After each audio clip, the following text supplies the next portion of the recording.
ketinggiannya itu rendah di atas ufuk, sehingga ketika cahaya matahari menabrak qamar dipantulkan, tidak ada pantulan yang mengarah kepada si manusia.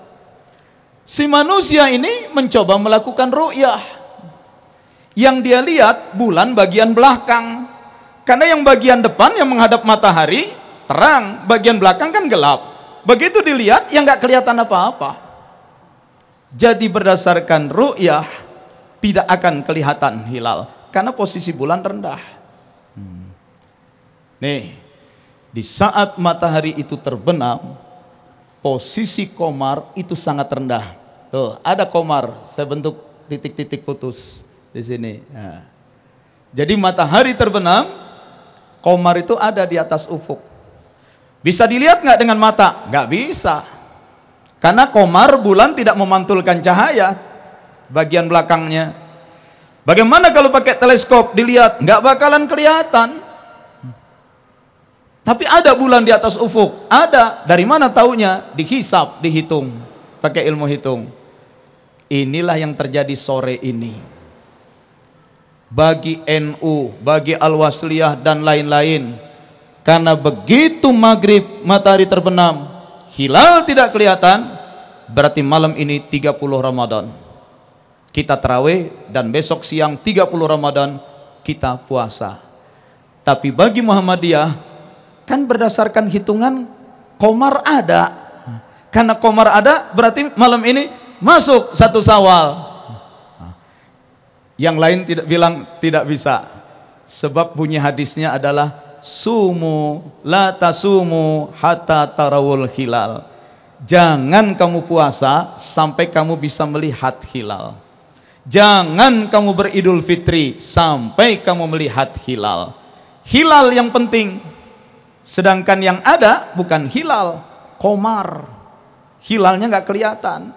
Nah, tapi kata orang Muhammadiyah, ya qamar itu hilal katanya. Yang lain bilang tidak, beda. Qamar ya qamar, hilal yang hilal. Itu yang jadi perbedaan. Maka tadi saya datang menuju ke sini, di depan itu macet sekali sambil dengerin radio di mobil RRI, sidang isbat di Kementerian Agama. Itu berdasarkan semua yang hadir, itu macam-macam hadir. Dari NU, Matlaul Anwar, Muhammadiyah, Persis, Dewan Dakwah, dari Istiqlal, dari macam-macam semua hadir. Dari sore tadi, dari jam 4, dari jam 5 mereka sidang. Muhammadiyah, bagaimana hasil perhitungannya? Perhitungannya saat matahari terbenam, ketinggian bulan sekian derajat. NU bagaimana hitungannya? Sekian derajat, sama. Al-Wasliyah bagaimana? Sama. Semuanya sama. Coba yang dari ITB, ahli astronomi, saat matahari terbenam berapa ketinggian bulan? Sekian derajat, sama. Yang dari Dinas Hidrologi Oceanografi Angkatan Laut, matahari terbenam di mana posisi bulan? Ketinggiannya 1, sekian derajat, sama semuanya. Jadi semuanya hasil hitungan sama, seragam. Cuma bisa dilihat nggak? Nggak bisa dilihat, karena itu tidak ada hilal. Tapi Muhammadiyah bilang, ya qamar itulah hilal gitu. Nah, jadi beda pendapat, susah gitu. Ya, jangan katakan Muhammadiyah pakai hisab, NU pakai ru'yah, tidak. Sekarang udah nggak bisa dipisah. Hisab dan ru'yah dua-duanya sudah dipakai. Sudah dipakai dua-duanya. Persoalannya yang mau dihisab dan diru'yah itu apa? Yang mau dihisab dan diru'yah qamarnya atau hilalnya. Itu yang jadi perbedaan. Di seluruh dunia Islam mensyaratkan hilal. Cuma Muhammadiyah bilang qamar. Itu. Nah, makanya nggak pernah cocok. Ya. Dan ini bukan baru sekali kejadian begini. Seingat saya saja, saya kelas 2 SD tahun 69 itu udah begini. Jadi akan terus berulang. Persoalannya bukan satu hisab, satu ru'yah. Dua-duanya sudah dipakai. Cuma yang mau dihisab dan diru'yah itu apa? Si qamarnya itu, bulan yang bulatnya itu, atau pantulan cahayanya itu, hilalnya. Di situ titik masalah. Maka nggak akan pernah bisa ketemu. Itu, ya. Itulah yang terjadi pada sore hari ini. Ya, lihat saja ini. Sama, matahari terbenam hari ini pukul 17.38 di Jogja. Bulan terbenam 17.47. Jadi pada saat matahari terbenam, bulan masih ada di atas ufuk, ketinggiannya 1,7 derajat. Anggap sajalah meja ini ufuk, batas penglihatan Bapak. Ini yang bulat ini nih komar. Matahari di belakang sini, karena posisi komarnya bulannya rendah, Bapak nggak akan bisa lihat ini komar. Karena cahaya matahari arahnya dari sini, yang terang yang sebelah sini, yang sebelah sini gelap, Bapak nggak bisa lihat. Tapi kalau posisi komarnya tinggi, cahaya matahari yang dari bawah ufuk nyorot ke sini, bagian bawah itu akan kelihatan oleh Bapak. Itu, ya. Jadi kalau dia tinggi nggak masalah, tapi ini rendah. Karena rendah, hilalnya tidak akan pernah kelihatan. Biar pakai alat apapun. Tapi memang bisa diperhitungkan komar ada. Itu. Nah, yang jadi masalah, yang mau kita jadikan patokan itu komar atau hilal. Nah, di situ seluruh dunia Islam berpegang pada hadis hilal, bukan komar patokannya. Itu. Ini maklumat Muhammadiyah. Ya. Jadi di situ pun dikatakan bahwa ketinggian bulan 1 derajat 49 menit sangat rendah. Cuma di situ dikatakan berarti hilal sudah wujud. Sebenarnya bukan hilal yang wujud, komar. Terus terang aja saya rada gregetan sama teman-teman. Bukan maksud saya melecehkan teman-teman Muhammadiyah. Saya dari SMP kader pemuda Muhammadiyah, aktif training pemuda Muhammadiyah. Yang saya gregetan, kamu ngerti nggak sih bedanya komar dengan hilal itu apa gitu? Jelas-jelas itu komar kok kamu bilang hilal gitu. Itu yang saya bikin gregetan. Itu. Tadi sebelum berangkat saya masih baca di Metro TV. Pengurus Muhammadiyah Sulawesi Barat menyatakan hilal sudah wujud di atas ufuk 1,3 derajat. Hilal di atas ufuk. Kalau betul hilal di atas ufuk, pasti kelihatan. Cuma yang disebut hilal itu ternyata komar gitu. Lah kalau komar baru 1,3 ketinggiannya, ya memang nggak bakalan kelihatan hilalnya. Nah, lucunya di Metro TV itu berbarengan lagi. Pengurus Muhammadiyah Sulawesi Selatan menyatakan lebaran Selasa tanggal sekian, karena sore tadi hilal sudah wujud ketinggian 1,3 derajat. Nah, pas di belakangnya, berdasarkan pengamatan hilal di Makassar, tidak ada satupun orang yang melihat hilal. Nah, saya baca di Metro itu jadi ketawa. Yang satu bilang hilal sudah wujud, tapi berdasarkan pengamatan hilal tidak kelihatan. Kalau memang sudah wujud ya kelihatan gitu. Nah, jadi lagi-lagi yang disebut hilal itu bukan hilal, komar itu. Ya. Nah, jadi yang sering kali bikin bingung orang di Indonesia, apa yang sering bikin bingung orang di Indonesia itu ternyata adalah soal istilah. Istilah-istilahnya itu sering tidak baku, istilahnya itu tidak standar. Akibatnya orang menjadi bingung dengan istilah-istilahnya sendiri. Saya akan tunjukkan ke kerancuan istilah ini. Ada benda langit, dia tetangganya bumi. Itu satelitnya bumi. Itu benda yang bulat selalu mengelilingi bumi, selalu mengelilingi bumi. Orang Arab menyebutnya komar. Bahasa Inggris menyebutnya moon. Orang Indonesia menyebutnya bulan. Oke. Itu komar, satu kali komar mengelilingi bumi, satu periode. Orang Arab menyebutnya syahrun. Syahrul Ramadan, syahrul Zulhijjah. Orang Inggris menyebutnya month. Orang Indonesia menyebutnya satu periode itu disebut bulan juga. Itu. Nah, kemudian ketika posisi bulan sangat rendah, katakanlah bulan cukup tinggi, cahaya matahari menabrak bulan, lalu mantul ke bumi ke arah manusia. Pantulannya berbentuk sabit.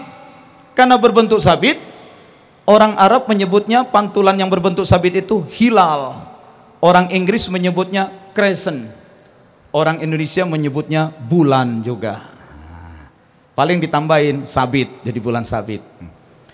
Ketika posisi bulannya ada di sebelah timur, sorotan cahaya matahari menabrak seluruh permukaan bulan dan itu mantul semua ke kita, terlihat bunder. Orang Arab menyebutnya karena bunder badrun, badr. Orang Inggris menyebutnya full moon, bulan penuh.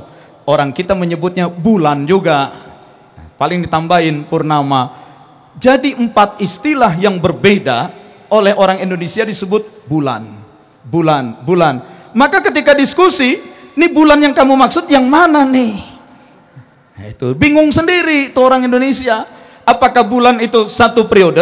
Apakah bulan itu yang sabit? Apa bulan? Nah, apalagi ada datang bulan. Nah, tambah bingung lagi, tanggung bulan. Ujung-ujungnya umat jadi bulan-bulanan. Nah, ini di Bekasi sih ada daerah bulan-bulan. Nah, itu. Demikianlah sekadar penjelasan. Nah, jadi dalam sidang isbat tadi, bagaimana wakil-wakil ormas Islam semua kumpul.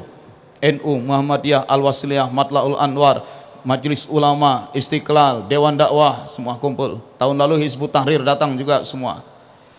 Diundang ahli-ahli yang bukan ormas Islam, dari Angkatan Laut, Dinas Meteorologi, dari 8 lembaga antariksa penerbangan, dari Badan Meteorologi, Klimatologi dan Geofisika, dari Pusat Penelitian Bintang, Planetarium, kemudian dari Laboratorium Penopangan Bintang, BOSA, dari ITB. Nah, jadi semua ahli dan ormas Islam datang. Bagaimana hasil hisab kalian? Perhitungan, perkiraan. Semua hasil perkiraannya sama. Gitu. Nah, kalau gitu kita tunggu maghrib. Di Jakarta jam 4 sore. Tapi kan di Irian udah maghrib. Laporan dari Irian masuk. Bagaimana? Lihat hilal? Tidak ada. Dari Makassar 1 jam kemudian, bagaimana? Lihat hilal? Tidak ada. Dari Tanjung Kodok di Lamongan, lihat hilal? Tidak ada. Dari Jogja? Tidak ada, tidak ada. Hilal tidak ada. Tapi memang semua sama. Posisi bulan 1, sekian derajat. Maka ketika yang lain bilang, kalau begitu karena tidak ada hilal, malam ini 30 Ramadan. Muhammadiyah bilang, karena bulan 1, sekian derajat itulah hilal, berarti 1 Syawal. Gitu. Nah, di situ bedanya. Jadi semua hitungan itu sama, cuma penafsiran yang berbeda. Nah, oke. Pemerintah tidak campur tangan. Menteri Agama itu cuma menyediakan ruangan untuk rapat. Menteri Agama menyediakan konsumsi buka puasa. Terus semua yang datang dikasih honor transportasi. Tapi yang memutuskan siapa? Yang memutuskan tuh ormas Islam itu sendiri dan para ahli. Gimana? Sudah? Ya udah. Nah, putuskan, tanda tangan deh bareng-bareng, tanda tangan. Itu yang ditandatangani apa? Saat maghrib ketinggian bulan sekian derajat. Sepakat? Sepakat semua tanda tangan. Hilal nggak kelihatan, nggak kelihatan. Jadi kalau begitu 1 Ramadan besok, lusa, iya lusa. Tapi Muhammadiyah bilang bulan itulah hilal, maka satu Syawal besok gitu. Nah, susah kalau udah begitu ya. Dan ini akan terus berulang.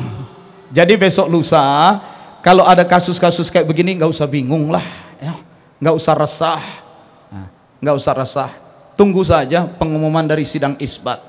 Isbat itu bukan tindakan pemerintah sewenang-wenang, bukan. Itu berdasarkan masukan dari ulama-ulama Islam juga.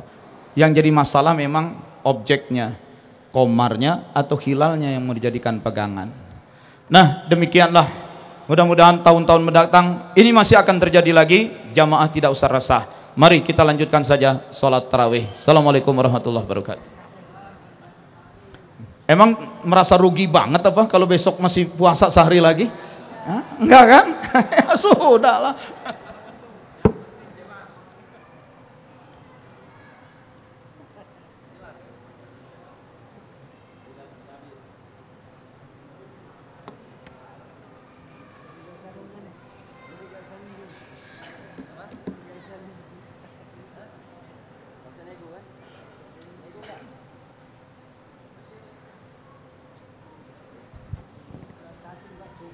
Oh.